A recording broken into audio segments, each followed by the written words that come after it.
The nice thing about the Silver Line, and what was unique about the Silver Line, it is a telephone helpline. Most of the work is done by phone.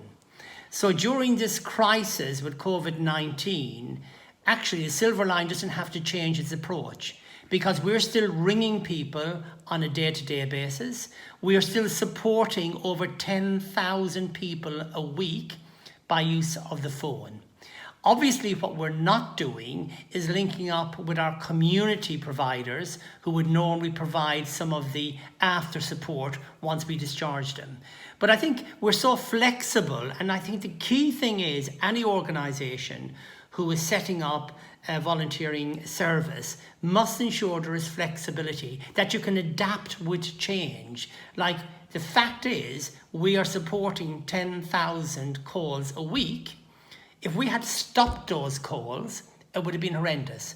And the people who make the calls, our volunteers, do it from their home, which is even better, because in that way they don't have to travel to a call centre. They can actually do it in the confinements of their home. And I think on 2 occasions, I think I told some very funny stories. One was by someone who rang us who was quite lonely, and we got them a Silver Line friend who was talking to them on the phone, and she said, "The beauty of it, Patrick," she said, "is I can sit in my bedroom in my dressing gown.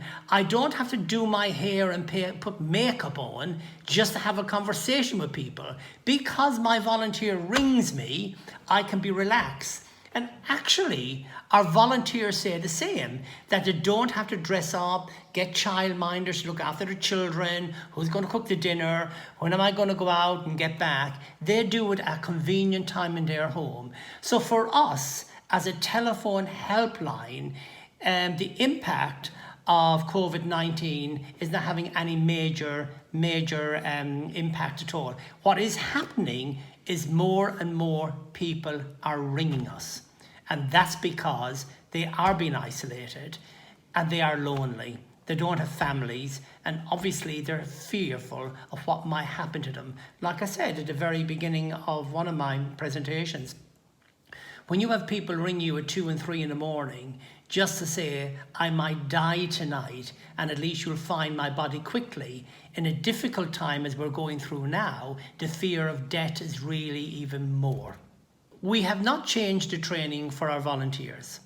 I think it's important. Volunteers are volunteers. We are not doctors, you're not nurses, you're not therapists. You are a befriend.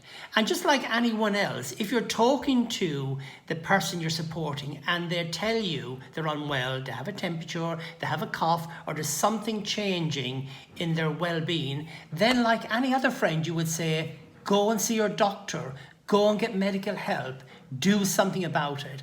What we don't want our volunteers to do is become professionals who diagnose illnesses. You're there as a friend, and we want you to act as a friend. And just like you and I, if someone rang us and someone said they were unwell, you would say, "Oh, go and see your GP, I'm worried about you. You need to do something about it." But we don't change the training when it actually comes to our volunteers. We want them to be normal people in normal conversation and not take on a professional role.